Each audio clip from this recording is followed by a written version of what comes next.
Hello, welcome to the Insight where we take our voices to the world. Some days, some people just have really hard days, really lazy days, really slow days. One of those days, most of the times we call it.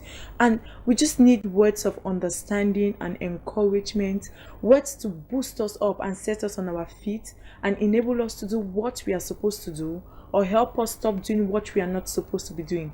What more than getting such words from a young, dynamic, beautiful lady? She's a nursing student, social entrepreneur, an author, and a motivational speaker. Here with me, it's my honor to have Yvette Ngemise all the way from Douala. Thank you very much for coming. Thank you for joining us. You're welcome to the Insight. Thank you very much, Love Owen. Thank you. It's so good to have you here. And today we're going to be talking about, first of all, identifying and maximizing your potential. It's a subject matter on which she's written a book. And first of all, we'd just like to ask your purpose, identifying and maximizing your purpose. First of all, what is purpose? If we're talking about purpose, what is purpose? Okay, talking about purpose. Purpose simply refers to your God-given assignment, the reason for which you were born. Every human being is actually a solution to a problem. So your purpose is you identifying the problem which you were born to solve. Now, how can you identify this purpose? Well, there's actually many ways to identify your purpose, but the ways to identify your purpose are just going to be pointers for you to identify your purpose. Then from there, you can actually identify which is your purpose. Many people say they are confused with what they were born for, or they love to do so many things, but they don't know which definitely is their purpose. By using the pointers to get to identify their purpose, they may get to know what exactly is their purpose and their God-given assignment. Yeah, you just said something really interesting. Person, and I like to eat, I like to sleep, I like to talk. So yeah, when you have so many different passions, you can just feel any one is what you were called for. Now, what are these pointers that help you in order for you to find your purpose? Okay, the first way and one pointer to identify your purpose is what we call natural endowments. What can you do effortlessly? What do you do naturally? What do you do without stress? Something you were just born naturally and you just start doing. It could be singing, it could be dancing, but what do you do effortlessly without stress that you actually did not really learn it in school? But what were you naturally endowed with? It may not be your purpose, but it's a pointer to your purpose. Another way to identify your purpose is what we call passion. What are you passionate about? What do you love doing? What's the one thing that if I wake you up at 1 p.m. or if I wake you up at 1 a.m. in the night, you will still do? What are you passionate about? For example, if I put you in a library made up of 100 books, what's the one book or which topic will you pick in that library? You're entitled to pick just one book. So what are you passionate about? What makes you excited? What gets you jewels? Let me say, like, you see a certain group of people, it could be the young, it could be married, it could be widows, but whose people's happiness or whose people's happiness do you want to bring? Whose people's problems? So what are you passionate about? It's another pointer to your purpose. Another way to identify your purpose is also what we call a vision encounter. This one now relates us to the gospel. I'm sure you know a cockroach. Yes. When a cockroach wants to eat an ant, in biology they call the ant a prey. The prey there is called prey. It definitely means if you don't pray to God, you're going to end up a prey, as a cockroach eating the ant. So for you to identify your purpose is also praying to God and asking Him, because actually the Bible is like a blueprint to your assignment. That's right. But it's just going to be a pointer to your purpose, and from there, knowing your natural endowments, what you're passionate about, and having a vision encounter, asking God so you don't end up a prey, may help you identify your purpose. What can you do even at 1 a.m.? What can you do that even if they don't pay you to do, you will still do? This may be a pointer to your purpose. Now, some people say they found something they're passionate about, something they have natural endowments or abilities for, but they're still so lazy to push it through to, drive the vision to a point where you break forth. How can we solve this kind of situation? Okay, now that's when it comes to maximizing your purpose. It's not enough to just identify your purpose, but it's enough and complete when you maximize the purpose. Now, if you look at late Miles Monroe, said the grave is the richest place on earth, yes. because many people have died with their purpose and not maximizing it or being lazy to follow their visions. So you have to maximize this purpose. If you have identified it to be singing, you not tell me the way singing was done in 1995 is the same way singing is done in 2017. So you have to develop yourself in maximizing your purpose. Now, if you have a purpose and you're like lazy to go about it, or you're simply setting your goal, now you may have a dream. Your dream may be you want to be this in 3 years time, but if you don't put a deadline to that dream that you want to accomplish this in 3 years, then you keep being lazy about it. So for you to overcome the laziness in accomplishing your vision or in accomplishing your purpose is setting a deadline to it. If you put a deadline, the deadline creates within you the pressure that forces you to want to accomplish that thing. But you may not be able to accomplish your purpose if you have not developed yourself in that thing. So you need to train yourself. But training yourself is not good enough in maximizing your purpose. One way to maximize the purpose, I have a vision, but I'm lazy to go about it. That's your question. Now you need to have somebody on top who oversees that you accomplish that thing. You get up in the morning and you don't want to go to work, but yes, you like going to the work, but today you're just so lazy to go to work. So you need to have somebody as a mentor who tells you that it's necessary to do so. It's often said when you want to climb up a tree, ask those coming down the tree. So you need to have a mentor. If you have a mentor, it's going to give you direction, and direction brings distinction. But without direction, you're going to end up in disgrace or you're going to end up in distress. So to have your vision and to accomplish it, you need to develop yourself in that thing. You're often not the best in that thing until you are the leader in that vision. So develop yourself and have a mentor. The mentor is going to encourage you on those lazy days not to give up on that. Then set the deadline. The deadline will create pressure, and the deadline will make that dream become a goal. People say, I want to succeed, I want to succeed. It's not ending up on I want to succeed. When do you want to succeed? Set the deadline to that. Where do you see yourself in the next 3 years to come, in the next 5 years to come, in the next 7 years to come? That's when your purpose becomes a reality. Now, you've spoken about mentors. That's one area which really disturbs a lot of people. First of all, they don't know how to go about looking for a mentor. They don't know where to find them. And sometimes you see someone in your field and you say, okay, I'm going to sit under this person to actually learn. And sometimes those people don't just have time for you. What do you do?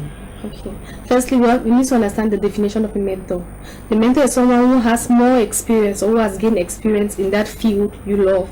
So you may not get in contact with the mentor, but this is an Android world. Sometimes you may talk to your mentor through emails. You may have a mentor through emails. Now there's something about a book. If you read your mentor's book, the book is always talking. The book is like watching TV because it's always there to say something and it just needs an ear or an eye to see. So if you don't get to meet your mentor face to face, get to read your mentor's books, get to communicate with him through emails. But normally you also need to meet a mentor where you see face to face. So you need to go to the person's office or where you can meet the person, but you need to do it so formally, introducing yourself to the person and telling the person, I want to be under you, I want to be your protege, and I need your help and I need your direction. He or she may tell you I am busy, but make it look like it's strictly formal and he or she will give you an appointment.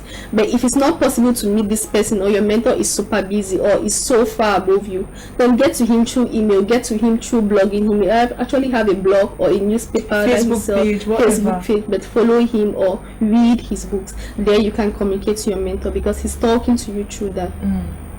So now we have a book with us. This is our book. If I read this book, what am I going to find in here? It's identifying and maximizing your purpose. If I read this book, what am I going to find in here? If you read the book, you're going to find the ways to identify your purpose and the different ways to maximize your purpose. Because the failure to maximize purpose nowadays, what inspired me to write the book was the failure to maximize purpose nowadays has made many young people, or it has made even teachers to die instead of becoming their own proprietors of schools. It has made even people who could write their own music, songwriters, to just die as mere musicians without writing or composing their own music. So if you identify your purpose, you will not make the grave more rich.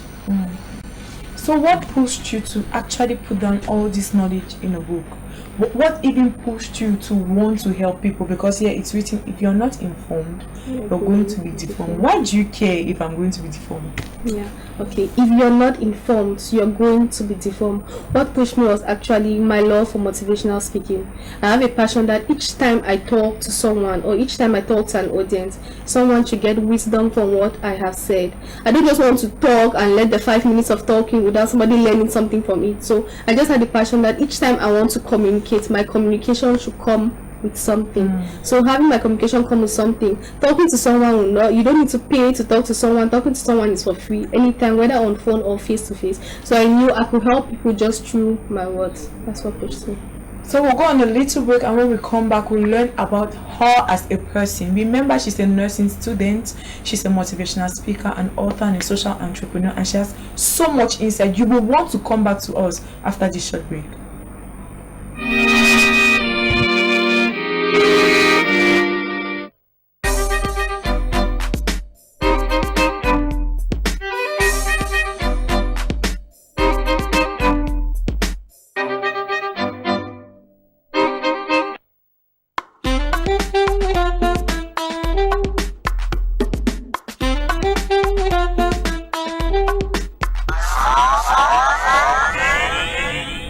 Welcome back to The Insight, and today we're looking at identifying and maximizing your purpose. And we have an author who has put down knowledge on this topic, and now we want to get into her own personal life. Let's see how she's identified and how she's maximizing her purpose. She's first of all a nursing student. Let's start from there. Nursing student. What pushed you into nursing? Why not geography or history or literature? Why nursing? Actually, I chose nursing because it's in the health field. I wanted that, most especially when someone is sick. Someone will say, I have a headache, my stomach is paining. I was willing to give a solution to that. I just wanted the fact that if someone has any health problems, wherever I find myself, whether at home, on the road, or in the car, I should be able to provide a solution to that problem. So nursing gives me the opportunity to learn more on how to help someone with his or her health issues. Is it nursing like doctors? Is it like this general nursing and specified nursing, or a nurse is a nurse? A nurse is a nurse. A nurse is far more different from a doctor. A nurse has her own scope of field, and a doctor has his or her own scope of field. A nurse is concerned with the patient, while the doctor is concerned with giving the medicine to the patient, while the nurse is concerned with administering care to the patient. So a nurse, as you're a nurse, you can work with children, you can work in the TB ward, you can work with AIDS patients, you can work with... What in your training makes you so diversified? Okay, what my training makes me so different, because nursing is holistic. Nursing will consider to be holistic care. It means with nursing, you don't consider only the disease of the person. That's what makes it different from medicine. You consider the psychological aspects of the person, the family aspects of the person, every other emotional aspects of the person, and not just the disease of the person. So it's holistic. Being holistic now takes you into different domains of life, be it the geography or the economics, but you must understand everything about the patient, whether his demographic data, where he or she is staying. Perhaps it's where he or she is staying. It may be the water or the too much noise around the area that is causing his disease, but it's not just the physiological needs of the person, that's the physical needs, the body, but it's the holistic care that makes nursing and me to be diversified. Okay, now let's move over to the social entrepreneur part. Why social entrepreneur? Why won't you just I want to be an entrepreneur because I want to survive? I mean, everybody needs money to survive. Why are you a social entrepreneur? Why do you want to invest in making other people better? Okay, I actually want to invest in making other people better because I want to make a difference in people's life. What will you be remembered for? For example, if I call the name Etofis, I'm sure everybody in Cameroon, or if I call the name Etofis, or if I call Ronaldinho, or if I call Messi, the first thing that comes to your head is football. If I call the name Pastor Chris, the first thing that comes to your head, Christianity, religion. If I call Dominion or should I say Davido, you think of music.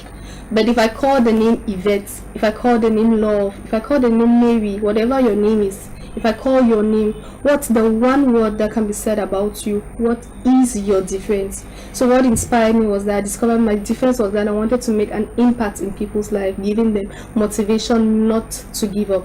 Because what I saw in the aspect of nursing is that when a woman wants to give birth, she's about to give birth. She feels so much pain when about to give birth, but in the midst of the pain, she adopts a never give up spirit to accomplish her dream.